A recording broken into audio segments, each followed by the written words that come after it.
Hola chicos, ¿qué tal? ¿Cómo están? El día de hoy vamos a tener una clase de ciencias sociales a partir del feudalismo hasta la Primera Guerra Mundial. En el siglo XIV ocurrió una serie de problemas que provocaron una crisis en Europa. 1. La caída de la producción agraria. Por agotar a los suelos por su uso constante, la sustitución de cultivos de alimentos por cultivos de textiles, la cual provocó hambrunas. 2. Tras las guerras de los 100 años entre Inglaterra y Francia afectaron mucho la agricultura y para finalizar la guerra ambas coronas recaudaron recursos mediante impuestos. Esto provocó rebeliones campesinas contra los señores feudales. 3. La peste negra. Fue una epidemia mortal que llegó a Europa procedente de Asia a través de roedores infectados. Los efectos fueron graves debido a la mala alimentación, las condiciones de higiene y el escaso desarrollo de la medicina. Solo en 2 años, la peste alcanzó todas las regiones de Europa y acabó con la cuarta parte de la población del continente. 4. Invasiones. Existían las amenazas de invasiones de los turcos y mongoles. Los mongoles dominaban casi toda Asia.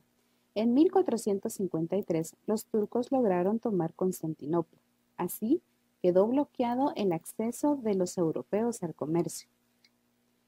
Conforme el tiempo, las monarquías se fueron fortaleciendo de tal manera que los señores feudales cayeron en decadencia, surgiendo así los estados nacionales. Entre los principales estados que surgieron en Europa están: 1. España surgió de dos reinos, Castilla y Aragón. Esta unificación se pactó mediante el matrimonio de Isabel de Castilla y Fernando de Aragón. Estos monarcas lograron expulsar a los musulmanes de España y unificar al país. Durante su reino financiaron la expedición que dio lugar al descubrimiento de América. 2. Inglaterra. Estaba en conflictos por haber perdido la Guerra de los 100 años contra Francia, pero Enrique VII fortaleció la monarquía entre los siglos XV y XVI. Acabó con las divisiones. Francia, ganadora de la guerra, se recuperó económicamente. El rey Luis XI aseguró el crecimiento del país con leyes que protegían el comercio. 3. Rusia. Iván III fortaleció la monarquía, terminó con el poder mongol y conquistó territorios de Asia. Iván IV, también llamado el Terrible, sometió a los señores feudales con crueldad y se lanzó a la conquista territorial. Fue el primer monarca considerado como uno de los creadores del Estado ruso. Si hablamos de las innovaciones tecnológicas de ese entonces, podemos mencionar el desarrollo de naves y equipos de navegación, como eran las brújulas, así como los capitanes de barcos llevaban un cuaderno de bitácora para apuntar las distancias recorridas de los barcos que encontraban y las enfermedades de la tripulación.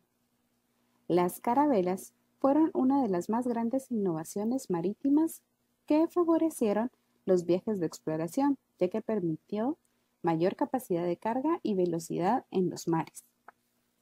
El Renacimiento. Durante esta época de la historia se busca desarrollar las ciencias y las artes, convirtiéndose así en una de las etapas más influyentes de la historia. Surgió en Italia a finales del siglo XIV y fue expandiéndose en el mundo hasta el siglo XVI. Los comercios al final de la Edad Media enriquecieron a las ciudades italianas, formando un nuevo grupo social poderoso llamado la burguesía. Así surgieron los mecenas, quienes eran reyes y príncipes, comerciantes, banqueros e incluso papas, que financiaron y protegieron a los artistas de la época. Para demostrar su poder, los mecenas encargaban la construcción de iglesias, palacios y obras de arte a principales artistas. El arte durante este periodo estaba representado en esculturas de desnudos y pinturas paisajísticas. En la arquitectura surgió la proporción y la perspectiva, destacando así Miguel Ángel Buonarroti, Rafael Sanzio y Leonardo da Vinci. Leonardo no solo era un artista, sino también un investigador, científico e inventor. También durante este periodo se construyen las bases de la investigación científica por medio de la observación y la experimentación, y se realizan grandes avances en la astronomía, física, química, matemática y medicina. Entre los avances de la medicina, se profundizó en el estudio de la anatomía humana. En 1543, el médico Andrés Basalio es catalogado como el padre de la anatomía moderna. Miguel Servet y Ambrosio Pare destacaron por sus aportes en cuanto al funcionamiento del organismo y las técnicas quirúrgicas. En la astronomía, Nicolás Copérnico postuló la teoría que la Tierra giraba alrededor del Sol y no al revés, como se consideraba, y fue confirmada por Galileo Galilei, quien además perfeccionó el telescopio. Johannes Kepler planteó la teoría de las órbitas elípticas. Isaac Newton formuló la ley de la gravedad. La Reforma. La Iglesia Católica fortaleció la Inquisición, que era un tribunal que perseguía y castigaba con severidad y crueldad los errores en la doctrina o prácticas que se consideraban brujería. En 1517, el monje alemán Martín Lutero publicó sus 99 tesis, donde critica los defectos de Roma, como la corrupción, el lujo y los abusos en la jerarquía eclesiástica. Tras un periodo de guerra, los alemanes triunfaron, separando así a Roma y reformando la religión, naciendo así el luteranismo. La Contrarreforma. La Iglesia Católica intentó acercarse convocando en 1545 por el Papa Paulo III a los cristianos y protestantes, pero la división ya estaba hecha. El concilio no adoptó medidas importantes para contrarrestar las prácticas que tenían los protestantes, como la lectura de la Biblia por parte del pueblo. Sin embargo, sí logró algunos cambios como la creación de seminarios. En este periodo surgió la comunidad de San Ignacio de Loyola. El humanismo. Dentro del humanismo se acepta la existencia de Dios, pero plantea que el ser humano está en un primer plano. Se centra en estudios a la ciencia y el estudio de la naturaleza. Su origen es en Italia durante el siglo XIV, en Roma, Florencia y Venecia. Los precursores fueron Dante Alighieri, que escribió la Divina Comedia, Francisco Petrarca, el que escribió El Cancionero, y Giovanni Boccaccio, que escribió el Decameron. El humanismo entró en su apogeo con la intervención de la imprenta en 1450. La imprenta, su origen fue invento chino, pero fue en Europa gracias al alemán Johannes Gutenberg, que fue desarrollada a nivel tecnológico y didáctico. La imprenta logró que el valor de los libros fueran alcanzables para más gente. Este invento ayudó a fortalecer la fundación de nuevas universidades, escuelas y academias. El siglo XVIII. A finales del siglo XVI y principios del siglo XVII, el absolutismo fue la principal característica de la forma de gobierno llamada monarquía centralizada. En ella, el rey era el supremo estado y ejercía el poder en forma personal, sin rendir cuentas al parlamento ni al pueblo. Según el absolutismo, el rey recibía el poder de Dios para gobernar. Por eso sus decisiones eran consideradas ley suprema, así como lo hizo el rey francés Luis XIV. Este pensamiento fue desarrollado por algunos pensadores como Nicolás Maquiavelo, que escribió una obra llamada El Príncipe.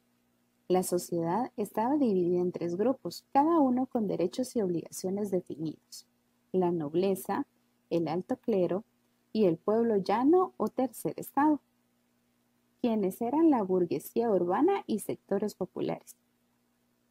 El pensamiento de muchos europeos comenzó a cambiar oponiéndose a la forma de gobierno absolutista y la falta de derechos políticos. Como resultado, se desarrolló un movimiento cultural llamado Ilustración o Iluminismo, que se difundió por medio de la prensa y los libros. La Ilustración llegó incluso a influir en las sociedades coloniales de América y en los movimientos de independencia. Este pensamiento llegó en la época de 1760 a la primera revolución industrial. Revolución Francesa. A finales del siglo XVIII, la sociedad europea se encontraba dividida en clases sociales, los cuales eran la nobleza, el alto clero y la burguesía urbana o sectores populares. Debido a la injusticia, la sociedad francesa experimentaba una crisis que hacía crecer el descontento popular. Número 1. La crisis agrícola. A raíz de las sequías y las malas cosechas, por ende, aumentaba el precio de los productos agrícolas. Y 2. La crisis financiera. El gobierno del rey Luis XIV tenía una gran deuda. En una reunión de clases sociales el 5 de mayo de 1789, el pueblo, en su descontento, decide ya no pagar más impuestos. Sin embargo, los nobles y el alto clero votan a favor de que pague el pueblo, quedando así 2-1, por lo que el pueblo abandona la reunión.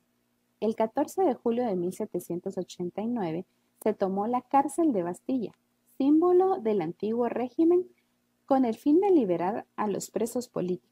Así dio inicio la revolución que marcó el comienzo de la edad contemporánea, en la cual en los años 1789 al 1792 la monarquía pasó a ser constitucional y se dividió en 3 poderes: el poder ejecutivo para el rey, el legislativo para la asamblea y el judicial para los jueces elegidos por el Estado. Y en septiembre de 1792 triunfó la revolución y se reorganizó el gobierno, llamada ahora Convención Nacional. En 1792 y 1795, la convención se dividió en 3 sectores políticos: girondinos, representantes de la alta sociedad burguesía, los cuales eran unos conservadores; los jacobinos, que defendían las ideas radicales democráticas;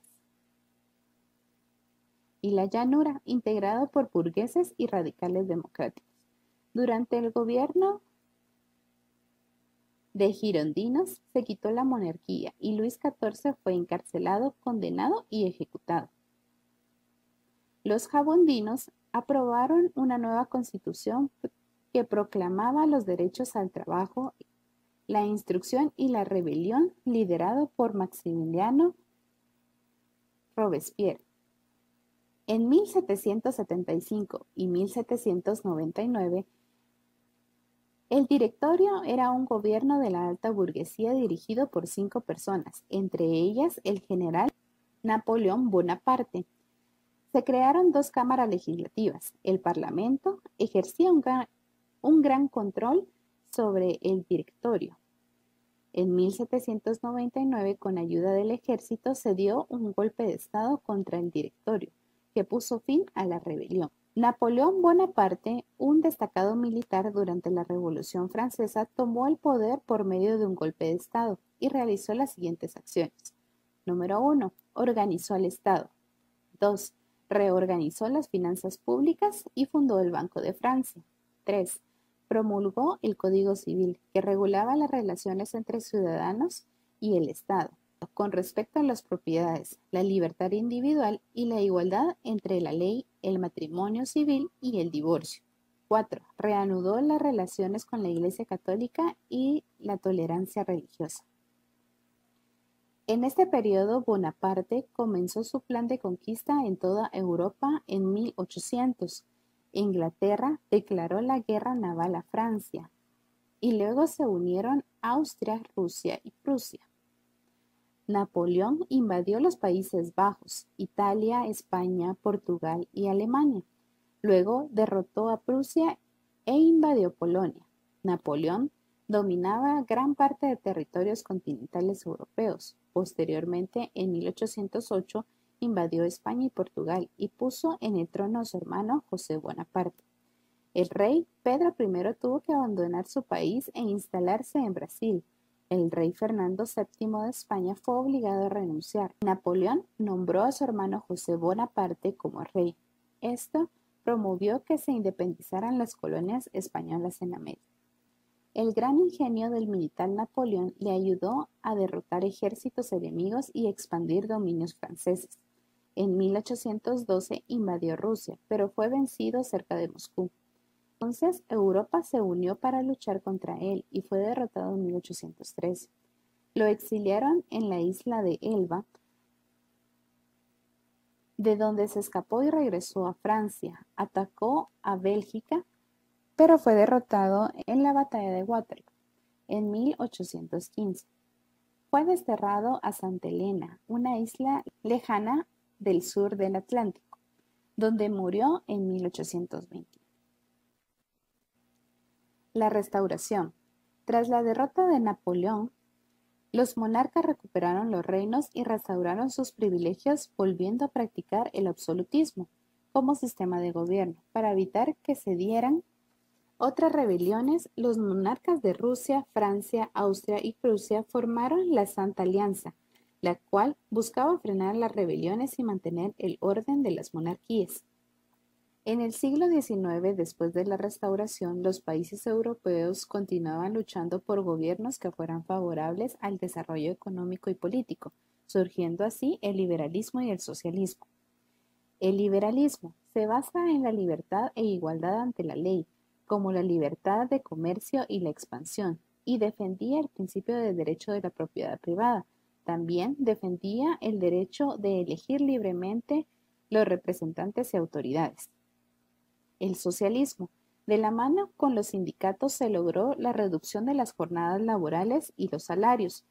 Se dividió en dos clases: socialdemocracia, que buscaba alcanzar las ideas socialistas dentro del sistema liberal, y el socialismo científico, que plantea la conquista del poder por parte proletario y la eliminación de las clases sociales. Durante el siglo XIX existieron varias revoluciones, las cuales fueron: en 1820, los grupos liberales buscaban movimientos revolucionarios inspirados en la Revolución Francesa. También fuera de Europa, en ese mismo año comenzaron las independencias de las colonias españolas y portuguesas de América. En 1830, estas revoluciones permitieron que en Europa occidental se asentaran estados libres, pero en Prusia, Italia y Polonia triunfó la Restauración. En 1848, llamado como la Primavera de los Pueblos, se produjo una crisis económica que dio mayores motivos de descontento en los sectores sociales. En Francia, el rey Luis Felipe fue derrotado y se obtuvo el derecho al voto para la población. Primera Revolución Industrial. Esta revolución es basada en los cambios en el sistema de producción, la organización del trabajo y la vida de las personas a partir de la década de 1840. El aspecto que más se destacó fue en el transporte y las comunicaciones. La maquinaria a vapor fue utilizada en la minería, la industria y en los medios de transporte. La invención del barco a vapor y el ferrocarril, que permitió mayor rapidez en el transporte de mercadería, con lo que se favoreció el comercio. Los estadounidenses comenzaron su expansión hacia América Latina y los japoneses abarcaron Asia. Estas naciones buscaban recursos para poder abastecer grandes fábricas. Segunda Revolución Industrial. En la Segunda Revolución Industrial se considera una fase de la primera, ya que se favorecen y perfeccionan las tecnologías de la etapa anterior. Duró de 1850 a 1870. Se invirtió en nuevos sectores como la industria siderúrgica, con el fin de producir hierro y acero. Esto lleva a desarrollar nuevas fuentes de energía como la electricidad y el petróleo. Con el tiempo, los motores de vapor fueron sustituidos por eléctricos y de gasolina. En esta época surgieron máquinas operadas capaces de fabricar piezas para uso de otras máquinas.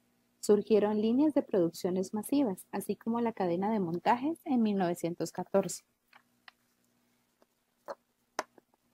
Este periodo también marca el crecimiento de Alemania y Estados Unidos como potencias industriales, junto a Francia y el Reino Unido. Algunas consecuencias fueron que la población urbana superaron a las del campo, haciendo más importantes a las metrópolis. Los bancos se convierten en fuentes de negocio o de créditos para financiar empresas.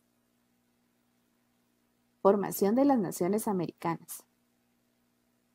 Durante el último tercio del siglo XIX, la necesidad de conseguir materias primas, así como de mercados para comerciar, fomentaron el colonialismo, que fue un proceso mediante el cual los países europeos explotaban los recursos de Asia, África y América, provocando atrasos, pobreza, conflictos étnicos, imposiciones culturales y daños de la naturaleza.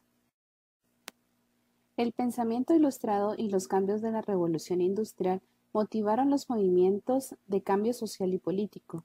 Las protestas contra las monarquías alcanzaron a toda Europa y América. El primer movimiento exitoso fue Estados Unidos en 1776, cuando los ingleses se independizaron de la monarquía británica. Tras luchas, en 1783, Inglaterra aceptó la independencia de Estados Unidos. Las reformas implementadas destacaron las etapas de independencia de las colonias españolas, las cuales se dividieron en dos etapas. La primera etapa, de 1810 a 1816, en México, Venezuela, Nueva Granada y Argentina, hubo rebeliones criollas que lucharon por la libertad de las colonias de España, pero solo Argentina consiguió su independencia. La segunda etapa, de 1816 a 1825. Se independizó la mayoría de las colonias españolas, exceptuando Cuba y Puerto Rico. Guatemala se anexó al territorio mexicano, pero en 1823 recobró su autonomía. Espero que haya sido de su agrado y les pido trabajar las hojas de ejercicios de las páginas 70 hasta la 107, los cuales abarcan los temas vistos. Recuerden que deben de tomarle una foto y subirla en un documento Word a la plataforma. Que Dios les bendiga.